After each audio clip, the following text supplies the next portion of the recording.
Hello, hold on before you scroll.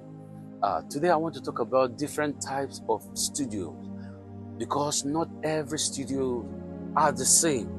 So before choosing, if you choose the wrong studio, when choosing, it might affect your sound, might affect your brand, and it might affect your money.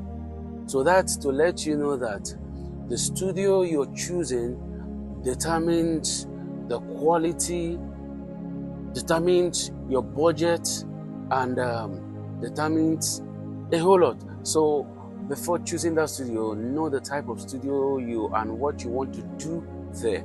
Now we have the home studio. The home studio, like its sound, is built in your house. It's something that is set up in your house that is used for content creating, it's used for voiceover, it's used for demo, it's used for in fact, upcoming artists uses this very well.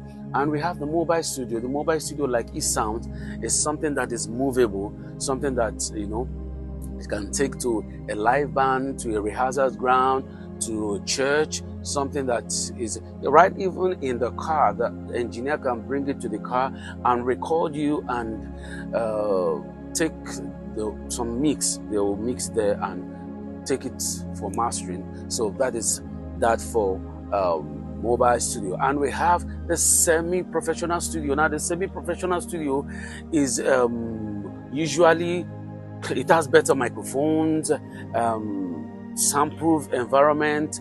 When we talk about soundproof environment, we talk about the acoustic. It can some people prefer to pad it very well.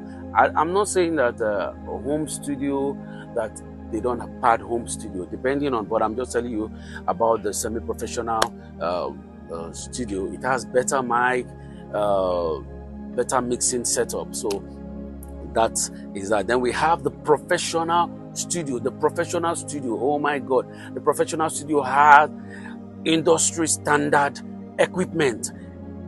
Professional studio is where most of the popular artists you see or you hear, that's where they record.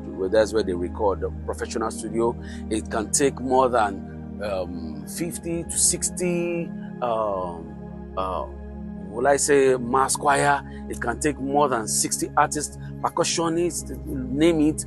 It's large and it can contain a whole lot of people, and we have experienced engineers there. That's one thing about professional studio. And though it's expensive, but like I said, what you're looking for depends on your budget, your what you're going for.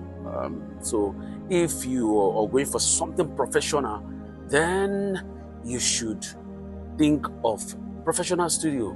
Then lastly, we have the broadcasting stroke podcast studio. Now this is where you do your interviews, this is where you do your voice content, this is where you do your podcast, your radio shows and all of that. This is what we call the broadcasting studio or the podcast studio. So these are the different kind of studio